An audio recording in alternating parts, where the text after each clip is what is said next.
Baik, Assalamualaikum warahmatullahi wabarakatuh. Perkenalkan, nama saya Nikmal Purwo. Saya adalah mahasiswa informatika Fakultas Teknik Universitas Haloleo. Yang pada kesempatan kali ini saya akan menjelaskan tentang tugas saya, yaitu tentang analisis pelanggaran Undang-Undang ITE yang berisi studi kasus, konflik etika, dan perbandingan regulasi internasional. Yang di mana dosen pengampu saya adalah Bapak Rizal Adi Saputra STMkom. Yang pada kesempatan kali ini saya akan menjawab tugas-tugas soal-soal yang telah saya diberikan, di mana di sini terdapat 4 soal, yaitu tentang kita membaca artikel, kemudian kita akan menjelaskan isu pelanggaran IT yang terjadi pada artikel tersebut, kemudian berikan alasan apakah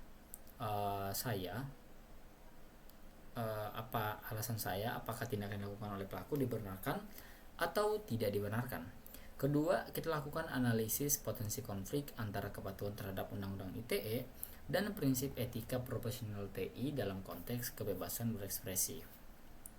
Kemudian jelaskan terkait Undang-Undang ITE di berbagai belahan negara minimal 3 negara. Berikan perbedaannya dengan Undang-Undang ITE di Indonesia. Not hanya minimal boleh satu negara yang sama untuk tiap orang.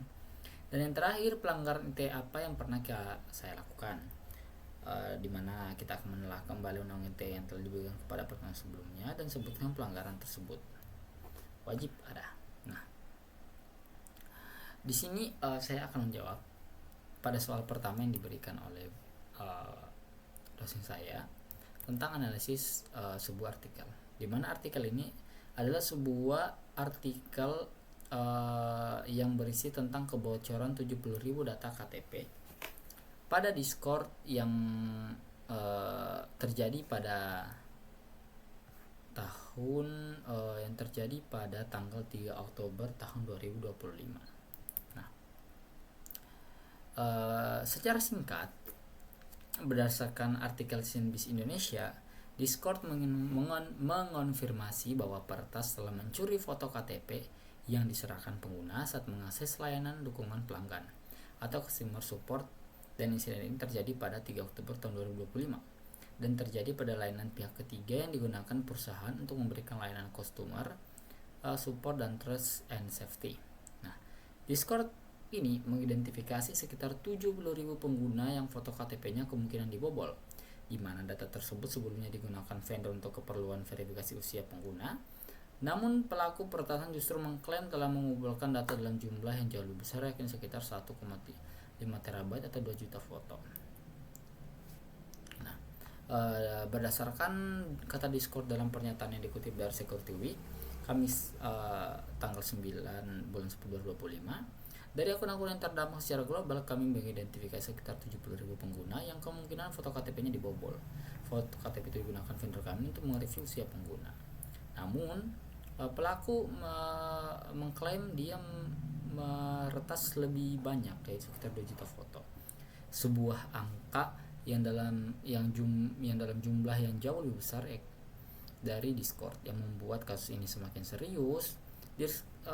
Pelaku secara terang-terangan menyatakan sedang berupaya memeras Discord dengan mengancam akan merilis data curian apabila permintaan pembayaran tidak dipenuhi. Nah, kemudian dari kasus itu, apakah isu pelanggaran Undang-Undang ITE yang relevan?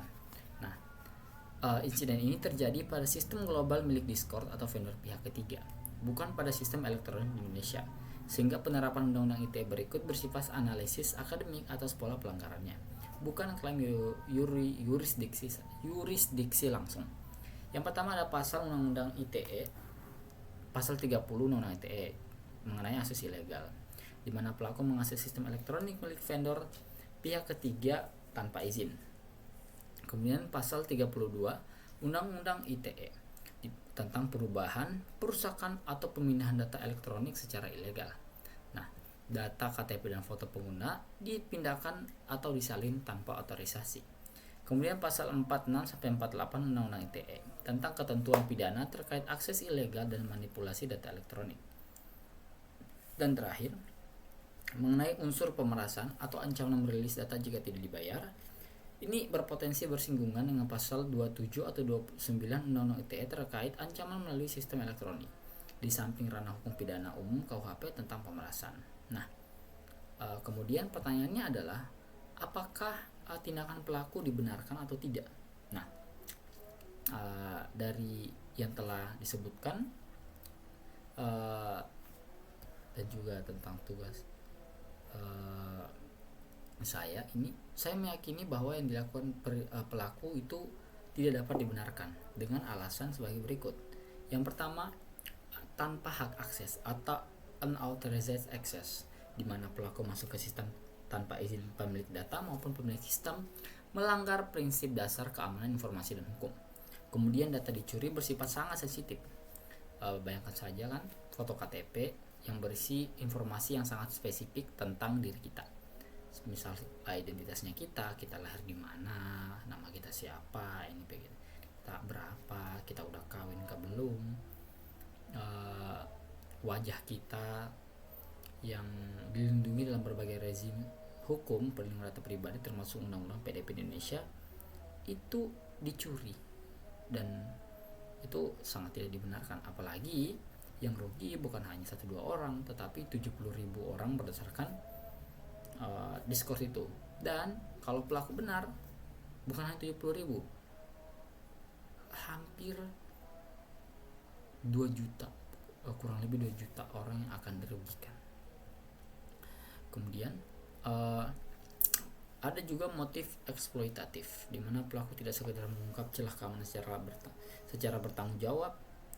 Misalnya kalau dia mengungkap celah keamanan, dia kasih tahu pihaknya bahwa ini salah, tapi dia itu memeras korban secara finansial, yang jelas merupakan niat jahat atau mensreah kriminal.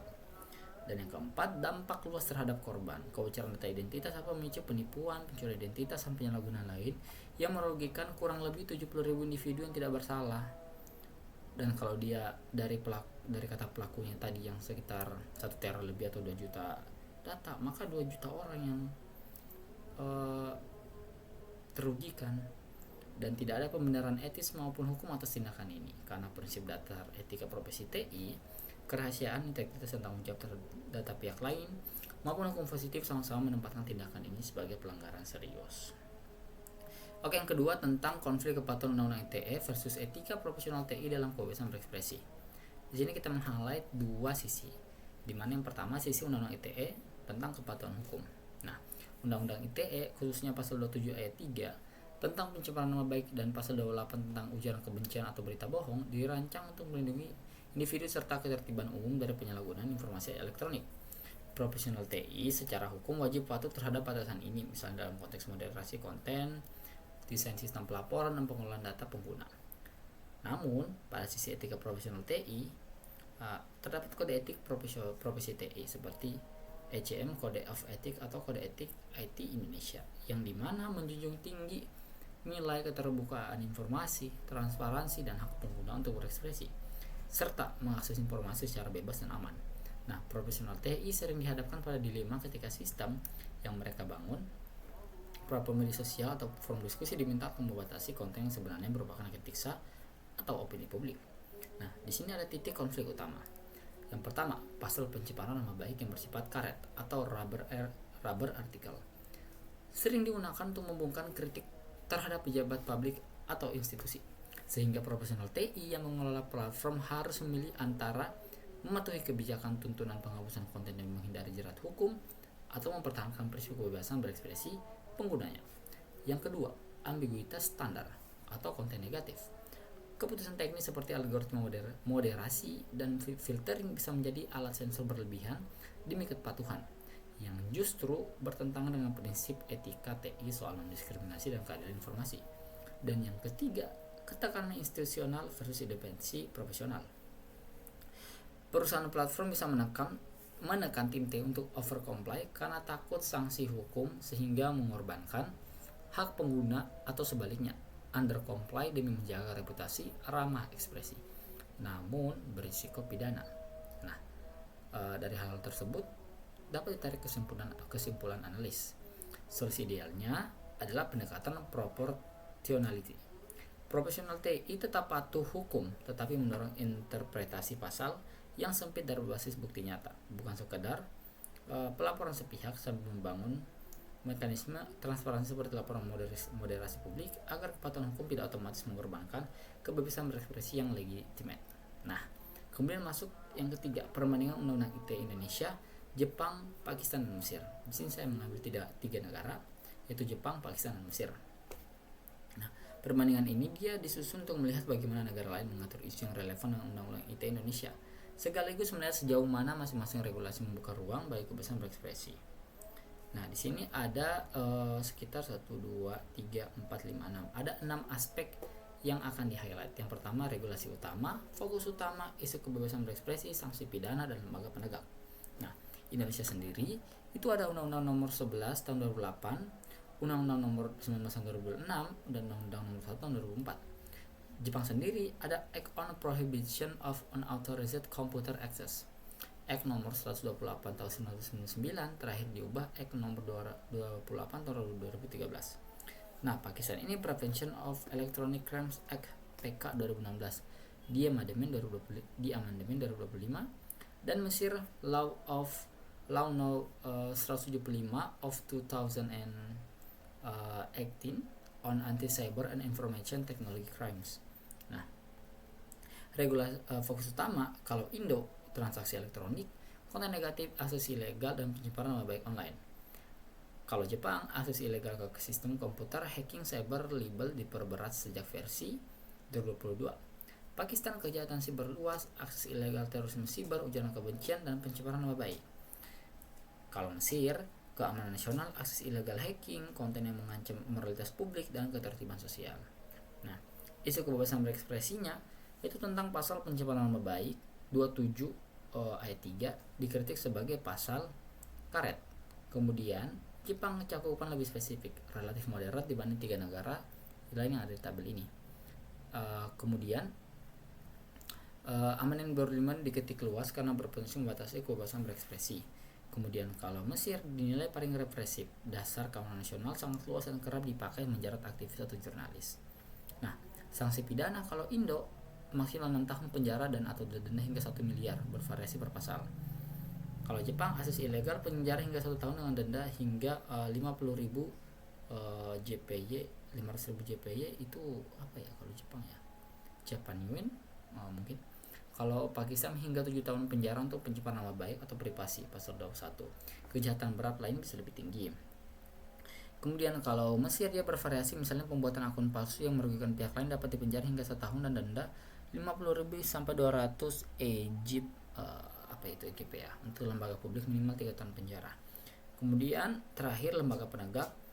Kalau Indonesia dia Polri, Cybercrime, Kementerian Komunikasi dan Digital, BSSN. Jepang dia National Police Agency, NPS Cyber Bureau, METI, dan MIC. Kalau Pakistan dia Federal Investigation Agency, Cybercrime Wing, FIA.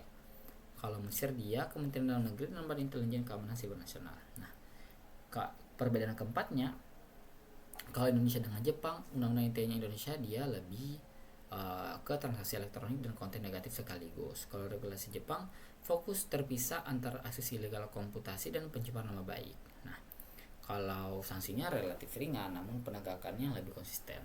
Kalau Indonesia Pakistan dia ada sama-sama dikritik mengenai tentang rawan disalahgunakan untuk membungkam kritik atau pasal karet.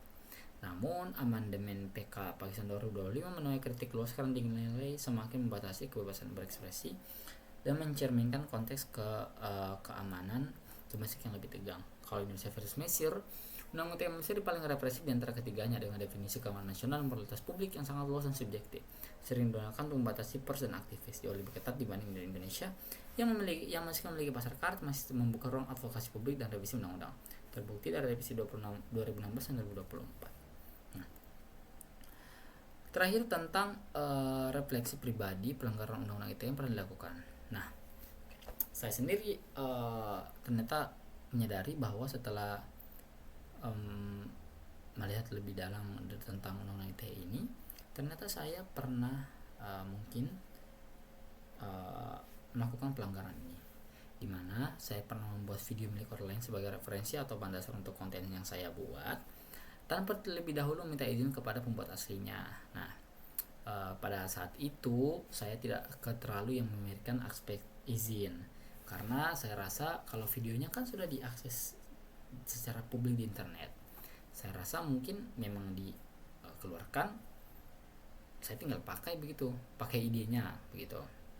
Nah, lebih ke plagiarisme kayaknya kalau bisa dibilang. Nah, namun setelah saya pelajari tentang undang-undang ITE ini, saya kemudian menyadari bahwa tindakan yang saya lakukan ini berpotensi bersinggungan dengan pasal 25 dan 26 Undang-Undang ITE terkait hak atas kekayaan intelektual dan penggunaan data atau informasi publik milik orang lain tanpa persetujuan.